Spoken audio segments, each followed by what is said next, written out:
Hey everybody, and welcome to Let's Look at Primal Fears. This is, to the best of my knowledge, the first new Steam game of 2013. At the very least, it's the first new Steam game of 2013 that I'm checking out, so that is pretty exciting. Not to spoil anything at the top of this video, but what is not that exciting is the fact that this is a pretty derivative, top-down, twin-stick shooter, or, WASD plus mouse-style shooter, with infected slash zombies. I mean, they never really call them zombies in the game, at least I haven't so far in my hour or so of play, but it's very much a game that is reminiscent of Alien Sword, as well as a game that I'd looked upon pretty disfavorably a couple years ago when my channel was in its infancy, and that game was Dead Horde, and that's not surprising because Primal Fears is actually from the same developers as Dead Horde, so we're gonna play offline here. There is online co-op as well, and we're gonna start in the camp as a male. So once we boot in here, I'm pretty sure the interface is going to be fairly familiar to anybody who has played a video game before. This is a lot like Alien Shooter 2 Conscription, which I did a Let's Look at of last year as well. So in terms of games that are going to be compared to this one a lot, expect to hear a lot of Alien Shooter 2, expect to hear a lot of Alien Swarm, and of course Dead Horde as well. So we're playing as this young gentleman right here, man after my own heart. Male pattern baldness struck him at an early age. I can get behind that. And we're basically just moving the mouse around to aim, both our flashlight and our gun, and we click the mouse to shoot. Right click will unleash a melee crowbar action. Get it? Because it's like Gordon Freeman. That kind of like nuanced, subtle reference just cannot be overstated. We also have different weapons. So we have a shotgun as well, but I have no ammo for it, and ammo is kind of a sore spot in this game. If you played Dead Horde a couple of years ago, this game plays exactly like it. But first things first, we're going to go for some missions. We're going to select Suburb. We've already done the hospital mission. I gotta say, one of my major pet peeves of this game, beyond the fact that it's repetitive, lacks variety, and I guess I'm being repetitive now by just recycling the same complaints over and over, is the fact that the missions are way too long. Like, each one of these, at least the hospital one, was like an hour long, and I only died once, which is incredible length to this game, but whether you want to play it for that length of time remains to be seen. So we're going to go to the suburbs. I'm going to take a look at the description here. Urban life used to be so easy. Now, well, let's just say it's gone to hell and back. Fight your way through what used to be a thriving community, but is now a place for death and mutation. Alright, that tells me a lot. This game struggles a little... Can I start? Normal's fine, yes. No? Do I have to beat the hospital again? Alright, well I guess we'll do that, despite the fact that I beat that mission. I guess there's no autosave. On the bright side, at least I'm going to know exactly where to go, which is another sore spot with this game sometimes. Alright, so this is us, in true Left 4 Dead style. We are starting on the helipad on top of this base here. And of course, if you're doing a video game that you're going to release on Steam that involves zombies, why not have a crowbar and start with the hospital level as well? So fairly quickly, we're going to be introduced to these head crab type zombies that we are going to be dealing with first. These are going to represent the basic enemy of the game, the horde, if you will. And you're going to see pretty soon, right away, what I mean by this game being repetitive. So essentially, we are just fighting our way through the horde. We have objectives, but the objectives never really seem to be that stated to us. Like, they just drop us into the hospital level, and they're like, alright, have fun. Occasionally, you'll come across like a red circle, which will give you an objective, but it's not like, in a game like Zombie U, which is a game that I don't really feel is that good in its own right. But yeah, when you play that game, at least it's like, your next objective, get the key card, go to Buckingham Palace. And this game is just like, walk around until you find something to do. It should come as no surprise to anyone who has been paying attention for the first 3 minutes that I'm fairly disappointed in this game so far, considering it's $10, it's exactly the same as Dead Horde, which came out a couple of years ago and was not very good when it came out a couple of years ago, and basically pales in comparison to Alien Swarm, which is Valve's own kind of top-down twin-stick shooter with aliens instead of zombies. Not that that really matters too much, but that's totally free on Steam. So as far as I'm concerned, there's basically no reason to get this. But, there might be some people who feel differently. But in any case, we're going to continue moving onwards here. So we're going to find more of these guys. We're going to be introduced to a few new enemy types throughout this. And as much as I can praise the game for having a variety of enemy types, there's also the constant feeling of deja vu from being like, oh, I have seen all of these enemies before in various kinds of game. You're going to get your standard, like, dog-type moving zombies that shamble around on 4 limbs and take a little bit more power to take out. We're going to get some boomer-type enemies that are going to spit vomit at us. We're going to get some enemies that when we shoot them, they explode into a hail of smaller enemies, not unlike some of the Flood in the Halo games. But basically, so far in this game, what you see is what you get. Like, we're just walking around. We don't really have that much ammo, but we will come to shops, and we'll be able to describe or show off what happens there, which is the other principal element of the game. And things will hopefully become a little bit more apparent for how, like, the progress in the game works. Because it works similar to a game I guess not necessarily unlike a game like Borderlands, except instead of upgrading your character, you're typically just upgrading your gun. So I guess Borderlands is probably not the best comparison there, but it's the one that just comes off the top of my head. And believe me, that is the only time when I will be comparing this to Borderlands, which is in its own right an excellent game, if not exactly my cup of tea. So we're gonna go to the shop here. The shop is pretty important. Usually there's a zombie up here that comes down and gets me when I go to the shop, but that's okay. It appears he's not here anymore. Alright, so this is our weapon shop. And first thing we're going to do is buy ammo so we can max out our ammo. Because ammo is very, very important. There have been times when I've just run out of ammo and it's like, oh, so now I'm just going to die. By the way, the money that we've gotten, we picked up some briefcases that had some money in it, but mostly we just get it for killing enemies, which makes basically no sense, really, within the context of the game, but I'm willing to forgive that. I've forgiven worse in games. And at the weapon shop, we can do a couple of things. So what we can do is either upgrade our existing weapon. So I've already upgraded a lot of the damage to our assault rifle here. I'm not really sure what plus 0.75 does. Like, it's not really transparent about that. Maybe the regular bullets normally do 1 damage, and this is 75% higher. Maybe it's just, you know, times a factor of 75%, so it does 75% more damage. Who knows, man? We can also increase our clip size, which is, you know, fairly important, and increase our... Oh, sorry, that's our ammo, the amount of ammo we can hold, which is pretty important. We can increase our clip size, which is $600 to get 6 extra ammo, which doesn't seem like that much, and the frequency, which I believe is the rate of fire. We could also, if we wanted to, buy some weapons like a saw blade thrower, and this is really what clued me in to the fact that this is from the same guys who did Dead Horde, because this is a trademark weapon from that game. We have a rocket launcher we could buy, a minigun. We already have the shotgun, which I have not really upgraded, but we should buy all the ammo for this because that is really cheap. A nail gun. Tired of using guns? You try using nails instead. All right, maybe. A flamethrower as well. A taser rifle. The power of having a taser that shoots like electricity from a gun. Grenades, which we should actually buy as well because those are important. A bouncing Betty. And then this is where things get a little weird because you can tell there's a huge Call of Duty influence in here. I'm not trying to say Call of Duty invented all of the things that you're going to see, but it's more than coincidental that we have a bouncing Betty, an RC car, a sentry gun, and what is essentially a Dragonfire here, a drone. Not to mention the crowbar, which goes as far as to have, like, the actual reference to Half-Life. I mean, yes, we all get it. There's also an axe we can get, and a machete. It might actually be a good idea to buy this axe, because that might help me... Oh, I guess we'll just buy the weapon. Might be better than the crowbar for me. Maybe. Although I don't know, I think I'm using the axe. It's kind of hard to tell, to be honest with you. But anyway, we're just going to move forwards here. So we've got this plank set up in our way. We're probably only going to play about 20 minutes of this because, believe you me, that's going to be about as much as we can take. Because this is the only other element of variety in this game is basically there's going to be moments where things are not going too bad for you. And then there's going to be moments where there is a huge horde. And the game doesn't really build those moments too well. Like, they just kind of come, not necessarily out of nowhere. That would be unfair, but... You know, they come so often that you're just like, okay, yeah, another horde, whatever. The other thing that kind of hinders the game, at least on the early levels at the normal difficulty, is the fact that it's surprisingly easy. Even though I've died, and I may actually die in the video, there's not that much strategy involved in actually playing the game. It seems like there's just a lot of, like, running away, shooting backwards, and whenever you need to reload, just, like, facing in the same direction. I'll talk about that in a second, because that is important. There's also a sprint that allows you to get away. So I spend most of my time just shooting for a second, then sprinting away. We do have an energy meter, as you can probably see in the top left there. And this doesn't necessarily make for bad gameplay, but it certainly doesn't make for engaging gameplay. It's not technically, you know, just like a mashing affair where I'm just shooting enemies. The other game I guess I could compare this to a little bit is Shoot More Robots, or Shoot Many Robots from last year.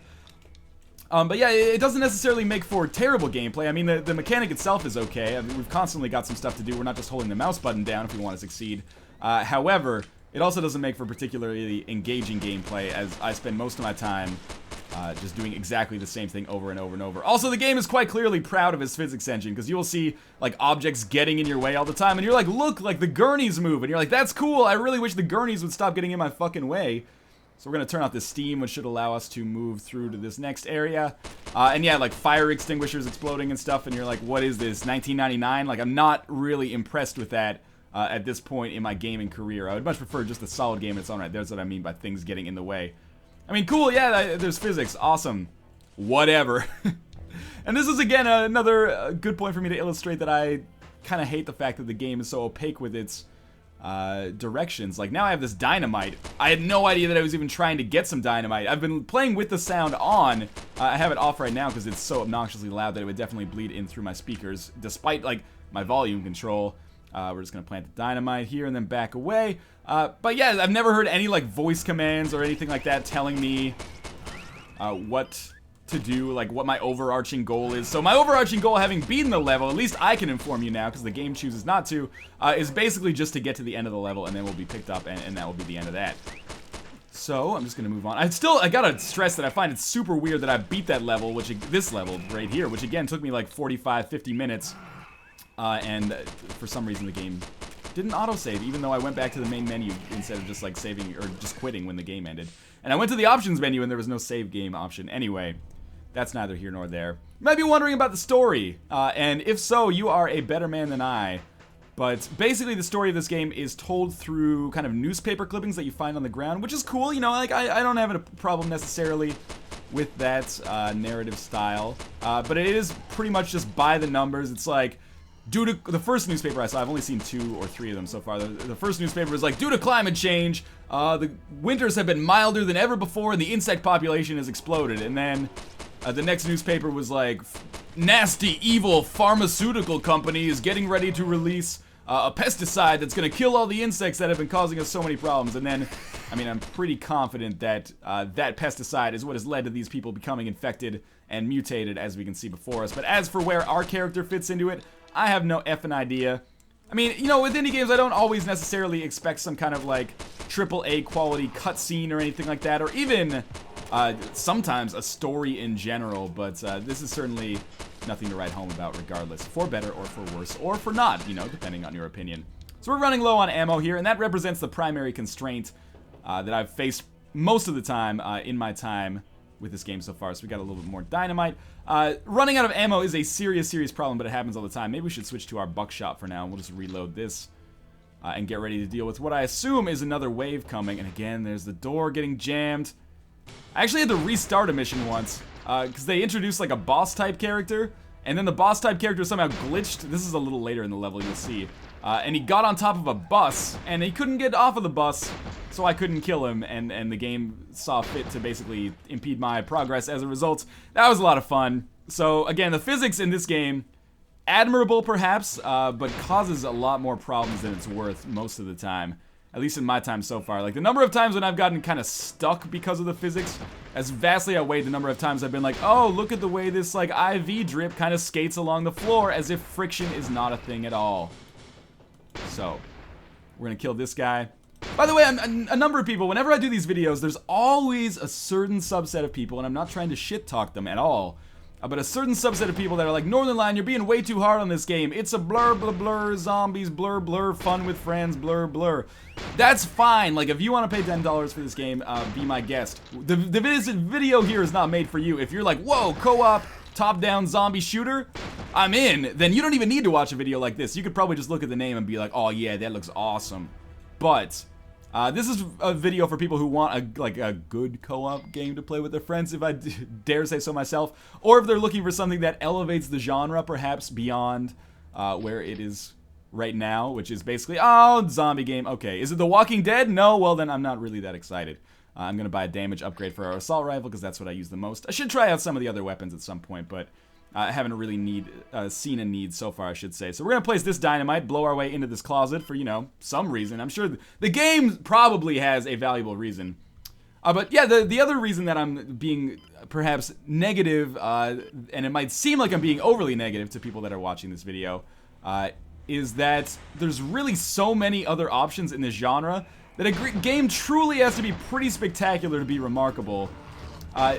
And perhaps that's not fair to each game on a standalone basis, but I'm sorry, like, again, the fact remains that you can get Alien Swarm for free. It looks better than this game, it plays better than this game, there's a lot more variety within the gameplay, and again, I can't stress this enough, it's free, it's Valve's version of this game, basically, and it's substantially better on basically all elements. The other thing is, I'm just kind of disappointed. I don't mean to go, like, angry dad on these developers, but as soon as I played it, I was like, is this really just... I might die here, actually. Is this really just Dead Horde 2012?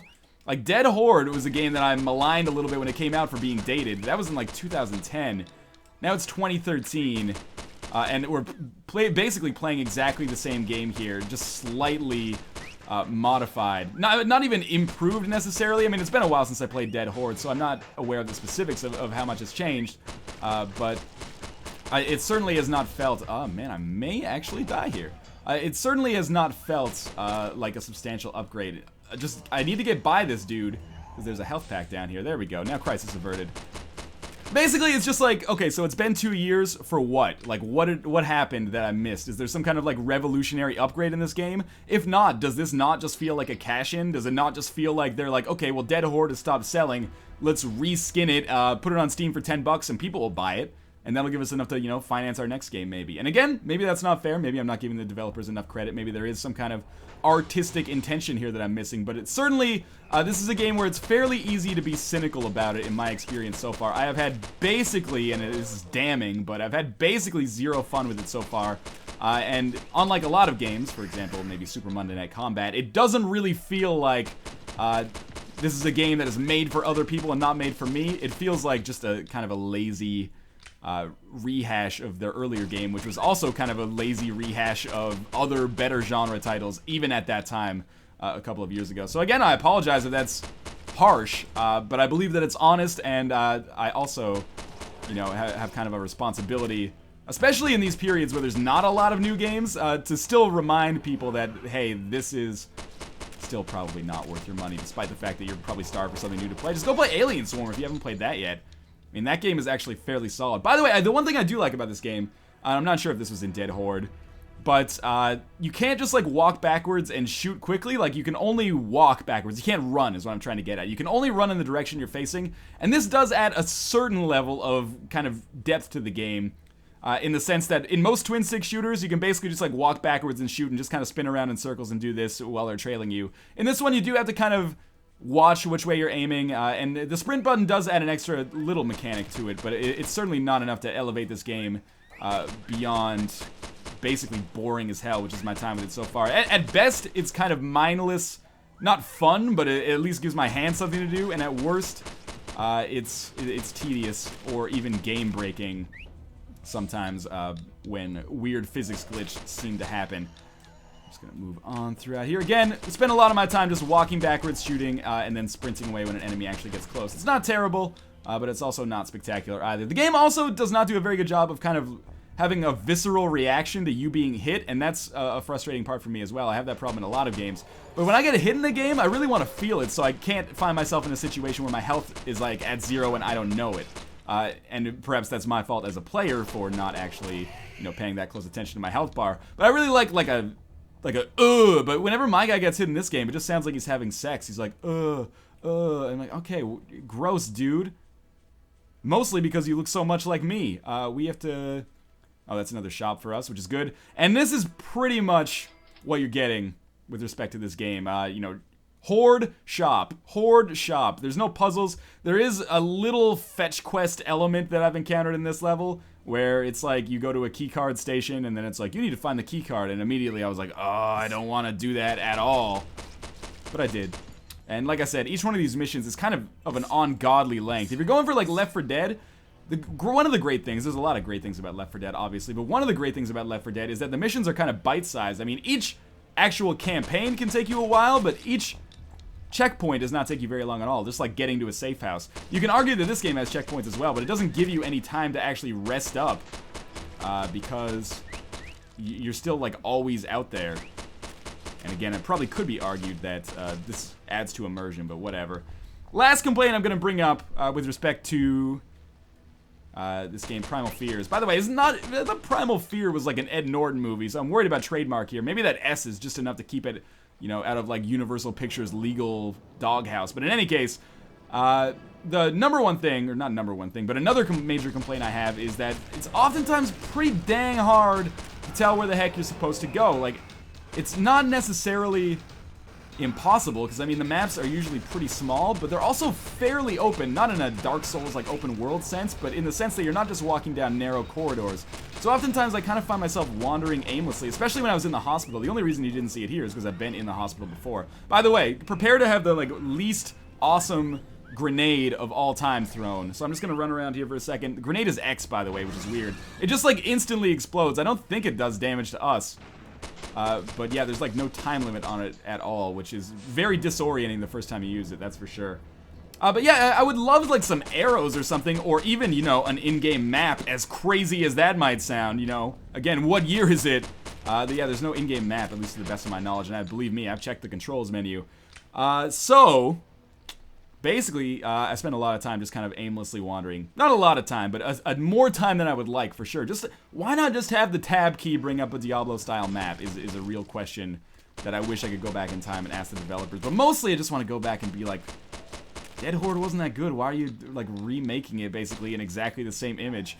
And once I kill these two assholes here, I think I'm going to end my Let's Look at it Primal Fear, because, quite honestly, there's not that much more gold to mine with respect to commentary. Like, this is the game right here. It doesn't change too much. There are bosses that we encounter, and the game strikes up some seriously epic music for when you're fighting these bosses, but the boss fights are so unepic that it kind of feels like one of those YouTube videos where they take like Train Simulator 2013 and add a bunch of dubstep to it. It just kind of feels incongruous. In any case, yeah, this is... Come on, you really gonna F with me during my outro, dude? This is Primal Fears.